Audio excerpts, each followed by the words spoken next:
आप सभी का हमारे YouTube चैनल सम्राट आईएएस में स्वागत है। इस समय हम पेट एग्ज़ाम 2022 के लिए इतिहास विषय की श्रृंखला आपके लिए लेकर के आए हैं। आज अपने इस वीडियो में गुप्त वंश, समुद्रगुप्त व चंद्रगुप्त द्वितीय के संबंध में देखेंगे और इस कंटेंट को तैयार करने के लिए हमने इसे कुछ सेगमेंट्स में डिवाइड किया है। जैसे गुप्त वंश के संबंध में भूमिका, प्रशासनिक व्यवस्था, सामाजिक व्यवस्था, इसके साथ साथ हम गुप्त वंश की आर्थिक व्यवस्था को भी देखेंगे। और इस टॉपिक को समझने के लिए जो है इसमें कुछ हमने अन्य फैक्ट भी जो है आपके लिए दिया है जो आपके लिए इम्पॉर्टेंट हो सकते हैं। तो सबसे पहले हम देखते हैं कि गुप्त वंश की भूमिका क्या हो सकती है। आपको अपने पहले वीडियो में बताया था मौर्य वंश के संबंध में। हमने क्या बताया था कि मौर्य वंश का जो अंतिम शासक था इसका नाम था बृहद्रथ और इसी के सेनापति पुष्यमित्र शुंग ने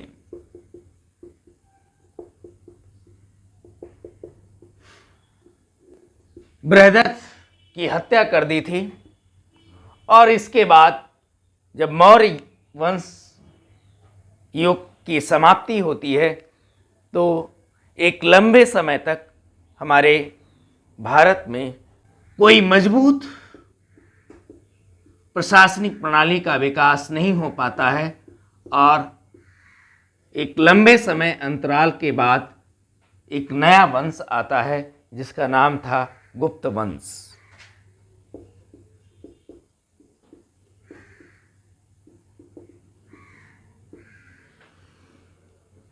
गुप्त वंश की अगर बात करें और इसकी समय अवधि की बात करें तो यह समय रहा होगा तीसरी शताब्दी का अंतिम समय।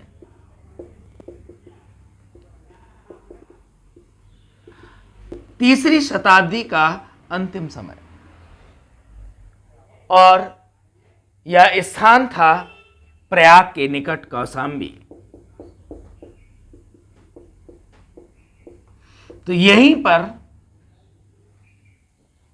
एक राजा हुआ करता था जिसका नाम था श्रीगुप्त। क्या नाम था? श्रीगुप्त। और इसी श्रीगुप्त ने गुप्त वंश की स्थापना की है। तुमने क्या बताया कि जब मौर्य वंश समाप्त हो गया तो उसके बाद भारत में एक लंबे समय तक कोई सुदृढ़ शासन व्यवस्था विकसित नहीं थी, परंतु तीसरी शताब्दी के आते आते इलाहाबाद के निकट कौशाम्बी में एक राजा हुआ है श्रीगुप्त और इस सम्राट ने, इस राजा ने गुप्त वंश की स्थापना की। और जब ये राजगद्दी संभालता है तो उस समय जो समय था 240 से 280 ईस्वी का, 240 से 280 ईस्वी का। और इसके बाद श्रीगुप्त का एक उत्तराधिकारी आता है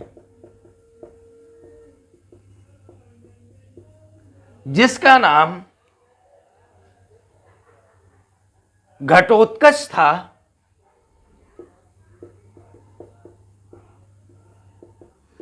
और घटोत्कच की यदि समय अवधि की बात करें तो यह 280 से 320 ईस्वी की समय अवधि थी। 280 ईस्वी से 320 ईस्वी की समय अवधि थी।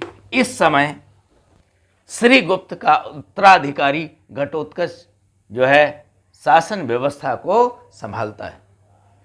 घटोत्कच के बाद एक महान प्रतापी सम्राट हुआ है गुप्त वंश में जिसका नाम था चंद्रगुप्त प्रथम। क्या नाम था? चंद्रगुप्त प्रथम। और जो चंद्रगुप्त प्रथम था इसने 320 ईस्वी में गुप्त वंश की शासन व्यवस्था संभालता है 320 ईस्वी में। और जो इसका उत्तराधिकारी आता है उसका नाम था समुद्रगुप्त। और यही आपको पढ़ना है, क्या है? समुद्रगुप्त।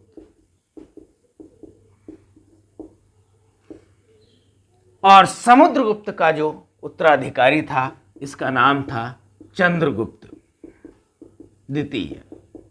तो इस प्रकार हमने कुछ भूमिका देखी है और हम आपको ये समुद्रगुप्त और चंद्रगुप्त द्वितीय पर जाने से पहले कुछ पीछे इतिहास की तरफ ले करके चल रहे थे। और हमने बताया था कि जब मौर्य वंश समाप्त होता है तो उस समय हमारे यहाँ कोई भी मजबूत शासन और प्रशासन की व्यवस्था नहीं थी। एक लंबे समय बाद तीसरी शताब्दी के अंत में इलाहाबाद के निकट कौशाम्बी में गुप्त वंश की स्थापना होती है। और इस गुप्त वंश की स्थापना जो है श्रीगुप्त के द्वारा की जाती है। और श्रीगुप्त के बाद घटोत्कच उसका उत्तराधिकारी होता है। और इसके उपरांत एक गुप्त वंश में महान सम्राट होता है जिसका नाम था चंद्रगुप्त प्रथम। और चंद्रगुप्त प्रथम के बाद इसका उत्तराधिकारी आता है जिसका नाम था समुद्रगुप्त। और समुद्रगुप्त के बाद जो शासन सत्ता गुप्त वंश की संभालता है इसका उत्तराधिकारी है चंद्रगुप्त द्वितीय। आइए अब हम चलते हैं समुद्रगुप्त की ओर। समुद्रगुप्त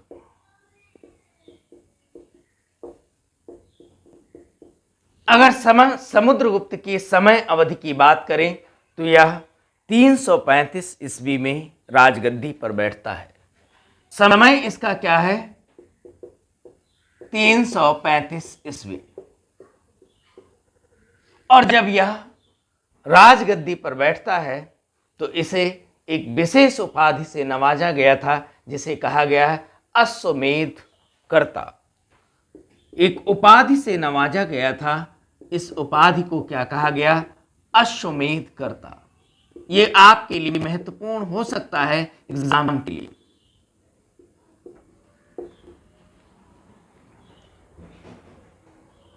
इसके संबंध में एक और बहुत महत्वपूर्ण बात कही जाती है कि इसे भारत का नेपोलियन कहा जाता है।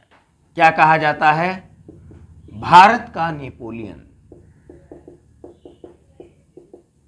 और इसे भारत का नेपोलियन क्यों कहा जाता है? क्योंकि जब यह राजगद्दी पर बैठता है उसके बाद यह आर्यावर्त के 9 शासकों को, आर्यावर्त प्रदेश जो था इसके 9 शासकों को हरा देता है और अपने साम्राज्य में मिला लेता है।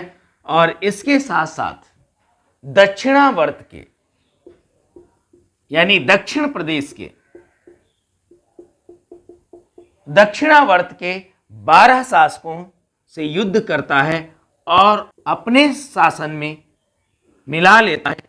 इस प्रकार इसे क्या कहा गया? भारत का नेपोलियन। जो इसका दरबारी कवि था उसका नाम था हरिसेन। हरिसेन इसका दरबारी कवि था। यह भी आपके लिए महत्वपूर्ण हो सकता है, ठीक है। और हरिसेन के संबंध में कहा जाता है कि इसने इलाहाबाद प्रशस्ति लेख की रचना की थी। क्या की थी? इलाहाबाद प्रशस्ति लेख की रचना इसी हरिसेन ने की थी। और इसका जो उत्तराधिकारी था उसका नाम था चंद्रगुप्त द्वितीय। क्या नाम था? चंद्रगुप्त द्वितीय।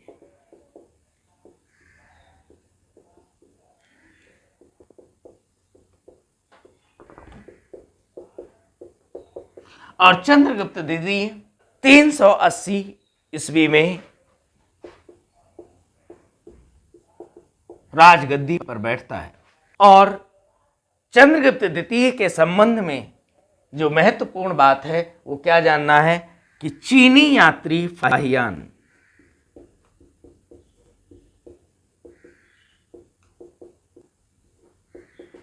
इसी चंद्रगुप्त द्वितीय के समय में भारत आया था।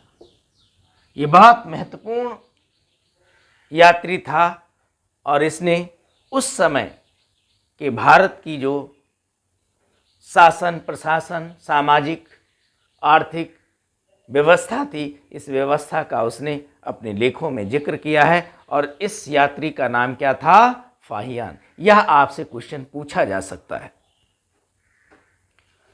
कहते हैं कि चंद्रगुप्त द्वितीय ने चांदी के सिक्के चलवाए थे।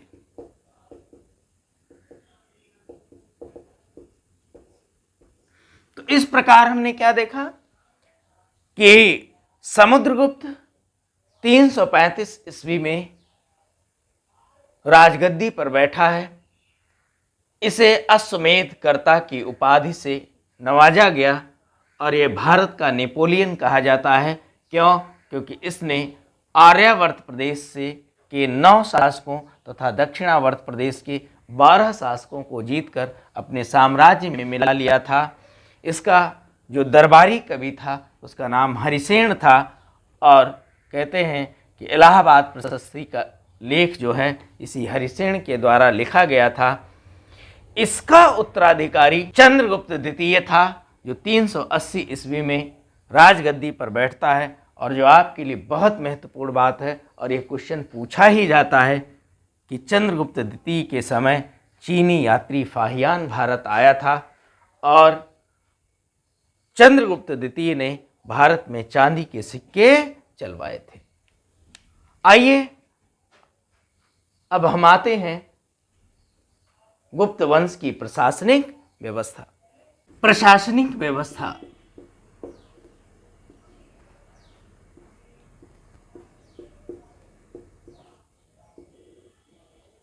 प्रशासन की सबसे छोटी इकाई ग्राम थी। ग्राम से बड़ी इकाई पेट हुआ करते थे।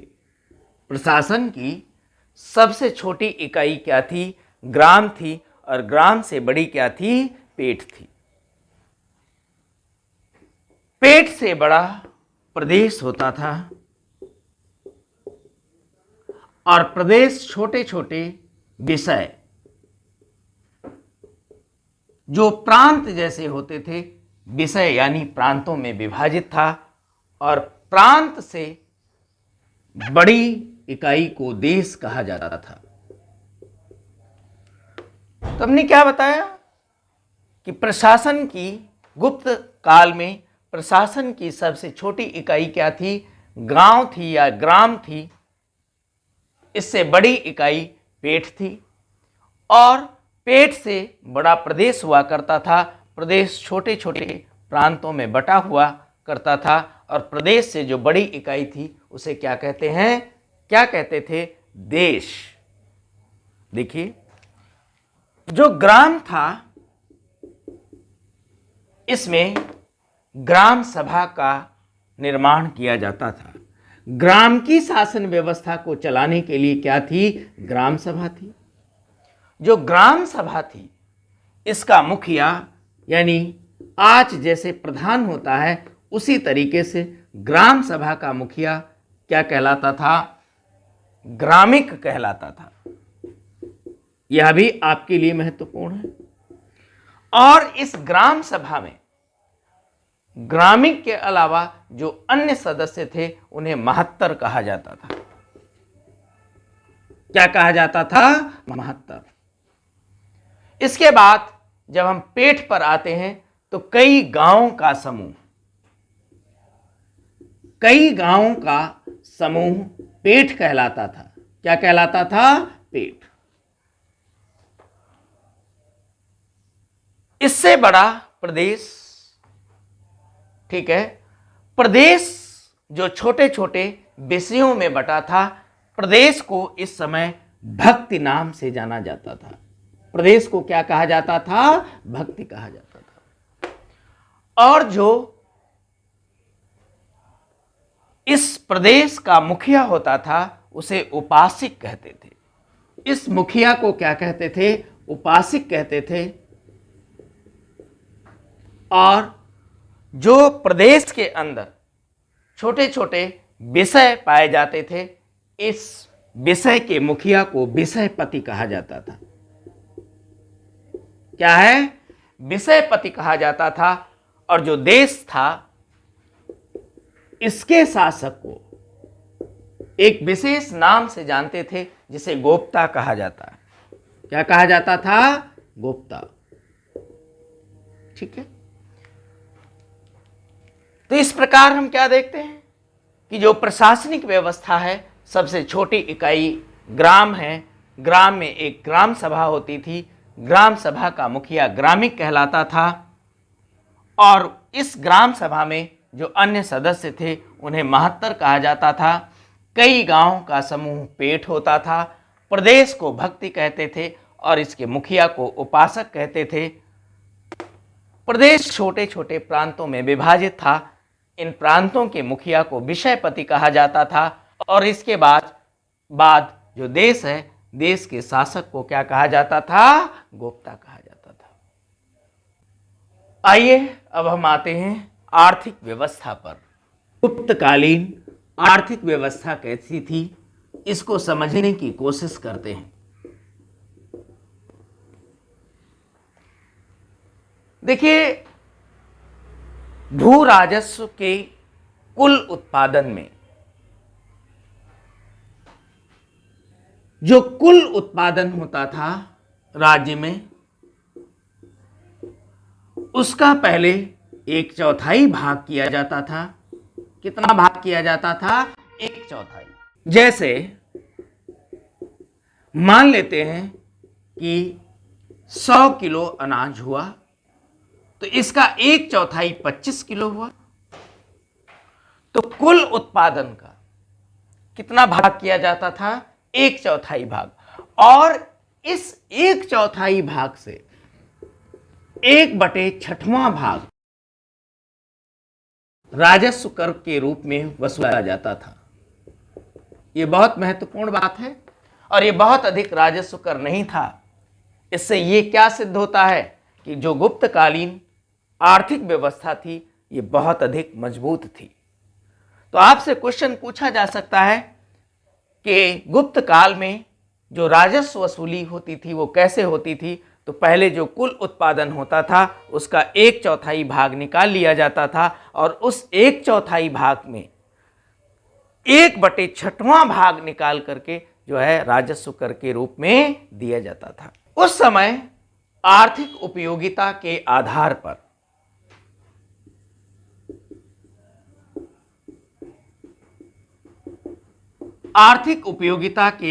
पर जो भूमि थी 5 भागों में विभाजित की गई थी। 5 भागों में विभाजित की गई थी। जो पहली भूमि थी, जिसे कहा जाता था क्षेत्र। क्या नाम दिया गया? क्षेत्र। जो क्षेत्र प्रकार की भूमि थी, या कृषि योग्य भूमि थी। कैसी भूमि थी? कृषि योग्य भूमि थी। यानी क्षेत्र ऐसी भूमि थी जहां पर किसान खेती करते थे, अन्न का उत्पादन करते थे। दूसरी जो भूमि थी, जिसे क्या कहा गया था? वास्तु कहा गया। वास्तु ऐसी भूमि थी जहां पर लोग आवास बनाते थे, अर्थात निवास योग्य भूमि थी। आवास बना करके वहां पर रहते थे। यानी वास्तु रहने योग्य भूमि थी। और तीसरी जो भूमि का प्रकार था, जिसे क्या कहा गया था? चरागाह। यहां पर पशु चरते थे और यह जमीन खाली पड़ी रहती थी। तो उस समय चरागाह ऐसी भूमि हुआ करती थी जहां पर जानवर या पालतू पशु आते थे और चरते थे। और अगली जो भूमि थी, जिसे खिल्ली कहा गया। क्या कहा गया? खिल्ली। खिल्ली ऐसी भूमि थी जो बंजर भूमि थी। क्या भूमि थी? बंजर भूमि थी, अनउर्वर भूमि थी। बंजर, यहां पर अनाज नहीं होता था, ऐसी जमीन को क्या कहा गया? खिल्ली। एक अगली जमीन का प्रकार था जिसे कहा गया था अपहृत। अपहृत जंगली जमीन थी। क्या है? यहाँ पर वन हुआ करते थे और ये जंगल के लिए सुरक्षित छोड़ दी जाती थी, तो ऐसी भूमि को क्या कहा गया? अपहृत। तो हमने क्या बताया कि आर्थिक उपयोगिता के आधार पर गुप्त काल में जमीन को 5 भागों में विभाजित किया गया था, जिसमें पहला क्षेत्र था जो कृषि योग्य भूमि थी, वास्तु रहने योग्य भूमि हुआ करती थी। समाज के लोग यहाँ पर अपने घरों को बनाते थे और रहते थे। चरागाह या खाली जमीन पड़ी रहती थी, यहाँ केवल जानवर जो है चरते थे। और अगली जमीन जो खिल्ली थी या बंजर युक्त जमीन थी, अनउर्वर जमीन थी, यहाँ पर किसी भी प्रकार की फसल नहीं होती थी। और अगली जमीन का प्रकार है अपहृत। यहाँ पर जंगल हुआ करते थे या जमीन छोड़ी जाती थी, वह जंगलों के लिए छोड़ी जाती थी। इस समय सबसे महत्वपूर्ण व्यापारिक केंद्र उज्जैन हुआ करता था। ये महत्वपूर्ण व्यापारिक केंद्र था।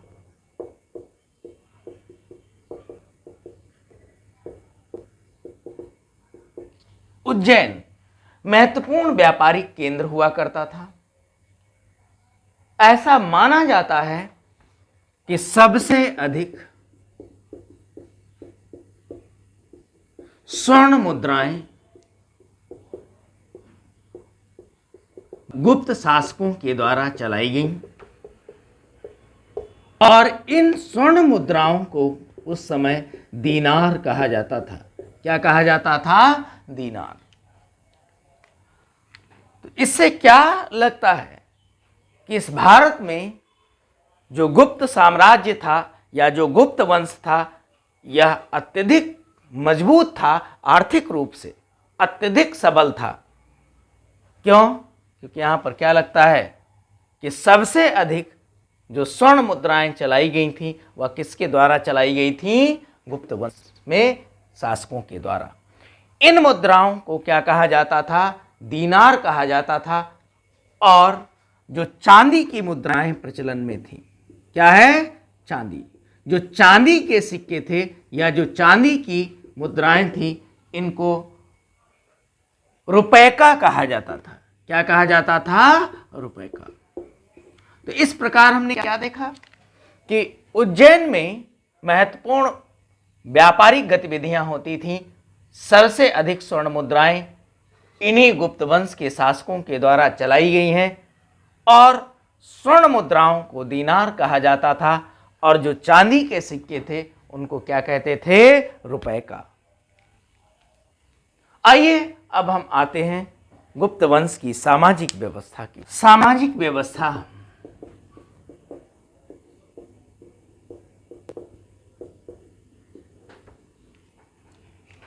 जो बहुत महत्वपूर्ण बात है वो क्या है कि इतिहास में पहली बार सती प्रथा के प्रमाण मिले हैं। क्या मिले हैं? सती प्रथा के प्रमाण मिले हैं। और कब मिले हैं? या 510 ईस्वी में। एक राजा हुआ करता था जिसका नाम था भानगुप्त। राजा का नाम क्या था? भानगुप्त। भानगुप्त के एरण अभिलेख में, कहां पर? एरण अभिलेख में पहली बार क्या है? सती प्रथा के प्रमाण मिले हैं। इस समय समाज में वैश्यावृत्ति प्रचलित थी। क्या है? वैश्यावृत्ति प्रचलित थी और वैश्याओं को 2 वर्गों में रखा गया था। एक ऐसी स्त्रियां जो स्वतंत्र रूप से रहकर वैश्यावृत्ति को करती थी या वैश्यावृत्ति को अपनाती थी, ऐसी महिलाओं को क्या है? गणिका कहा जाता था। क्या कहा जाता था? गणिका कहा जाता था। और ऐसी वैश्याएं जो बूढ़ी हो चुकी होती थी, जो अब वैश्यावृत्ति के धंधे को खुद तो नहीं करती थी, लेकिन वह मालिक बन करके कराती थीं, ऐसी महिलाओं को, ऐसी वेश्याओं को कुट्टनी कहा जाता था। महत्वपूर्ण नाम है, याद रखिएगा। हमने क्या बताया है कि ऐसी महिलाओं को क्या कहा जाता था? कुट्टनी कहा जाता था। और उस समय विंध्य के जंगलों में एक विशेष प्रकार के लोग रहते थे जिन्हें शबर कहा जाता था। क्या कहा जाता था? शबर कहा जाता था। और माना जाता है कि यह शबर अपने प्रिय देवता को मनुष्य का मांस भेंट करते थे या मनुष्य का मांस चढ़ाते थे। इस प्रकार हमने क्या देखा कि सती प्रथा के प्रमाण पहली बार 510 ईस्वी में मिलते हैं।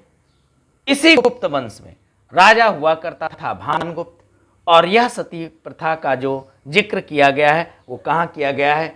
एरण अभिलेख में किया गया है।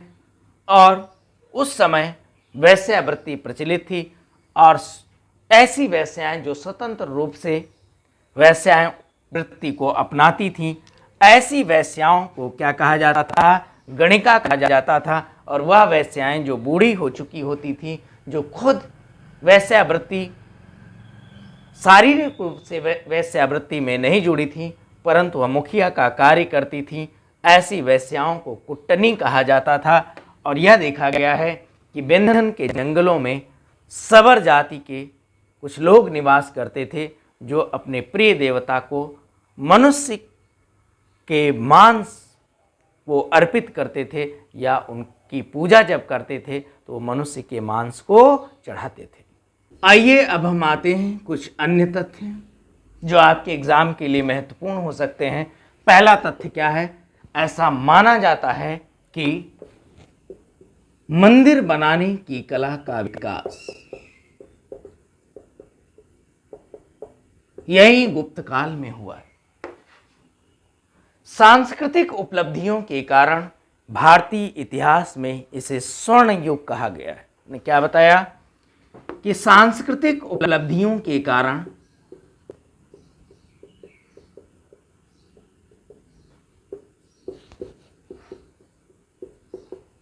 इसे भारत में किस नाम से जाना गया है? स्वर्ण युग के नाम से जाना गया। अजंता में 29 गुफाओं का जिक्र मिलता है, या 29 गुफाएं मिलती हैं, जिनमें से अब अवशेष के रूप में मात्र 6 गुफाएं बची हुई हैं। कितनी गुफाएं बची हैं? 6 गुफाएं। 6 गुफाओं में 2 गुफाएं अत्यंत महत्वपूर्ण हैं, 16 और 17। जो 16 नंबर है, इसमें मरणासन राजकुमारी को दिखाया गया है।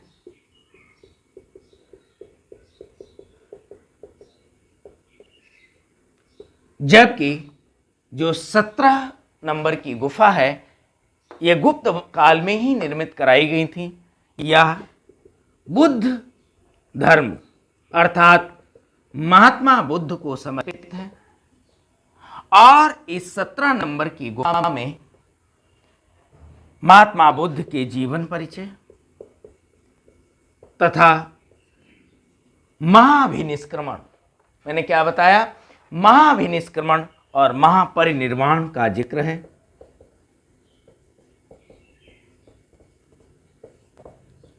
महापरिनिर्वाण का वर्णन किया गया है। और एक और गुफा मिलती है जिसे क्या कहा गया? बाघ गुफा कहा गया।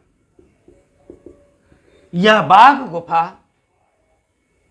ग्वालियर के समीप बाघ स्थान पर स्थित है।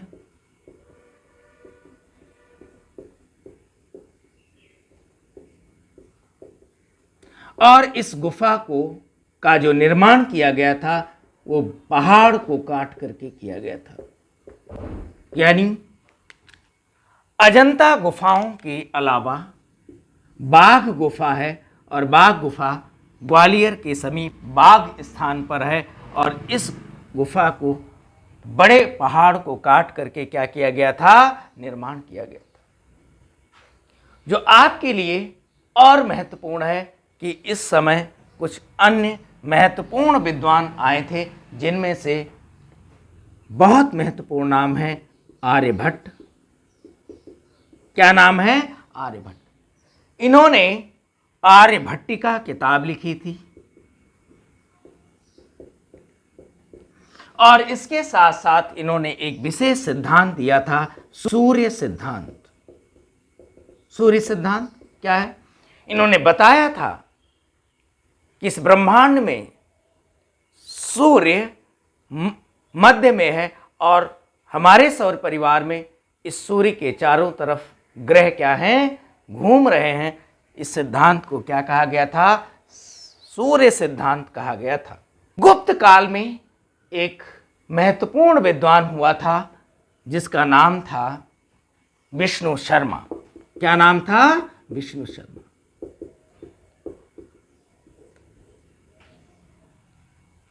तो इस प्रकार हमने क्या देखा कि मंदिर बनाने की कला का विकास भारत में किसने दिया है? गुप्त वंश ने दिया है। सांस्कृतिक उपलब्धियों के कारण यह इतने समृद्ध थे, इसलिए इस युग को क्या कहा गया? स्वर्ण युग कहा गया।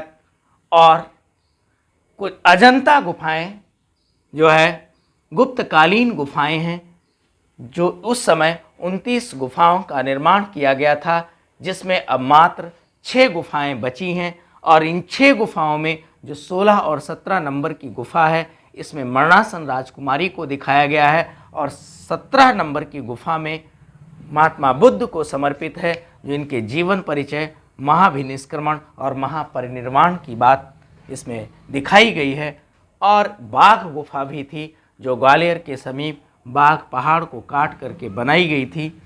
एक महत्वपूर्ण विद्वान था जिसका नाम था आर्यभट्ट, और इसने आर्यभट्टिका किताब लिखी थी और इसने सूर्य सिद्धांत दिया था। एक दूसरा विद्वान है जिसका नाम था विष्णु शर्मा।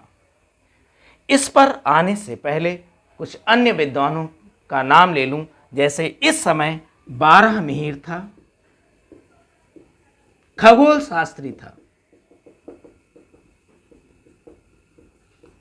एक नाम और महत्वपूर्ण है धन्वंतरि। धन्वंतरि के संबंध में कहा जाता है कि यह आयुर्वेदाचार्य था। आयुर्वेद का इसे बहुत अधिक ज्ञान था धन्वंतरि को। एक और महत्वपूर्ण विद्वान था जिसका नाम था ब्रह्मगुप्त। और ब्रह्मगुप्त के बाद हम किस को देखेंगे? विष्णु शर्मा के संबंध में देखते हैं। विष्णु शर्मा। विष्णु शर्मा के बारे में कहा जाता है कि इन्होंने पंचतंत्र लिखा था। क्या लिखा था? पंचतंत्र। ये उस समय का बहुत महत्वपूर्ण साहित्य हुआ करता था। और यह जो पंचतंत्र है, ये संस्कृत भाषा में लिखा गया था। कैसे लिखा? किस भाषा में लिखा गया था? संस्कृत भाषा में लिखा गया था। और इस पंचतंत्र को 5 भागों में विभाजित किया गया था।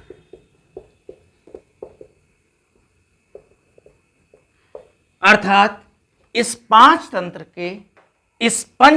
के 5 पार्ट थे। वह जानना आपके लिए बहुत महत्वपूर्ण है, जिसमें पहला भाग था जिसे कहा गया था मित्र भेद। क्या कहा गया? मित्र भेद। दूसरा पार्ट जिसे क्या कहा गया? मित्र लाभ। और तीसरा जो पार्ट था, इसे संधि लब्ध कहा गया। क्या कहा गया? संधि लब्ध।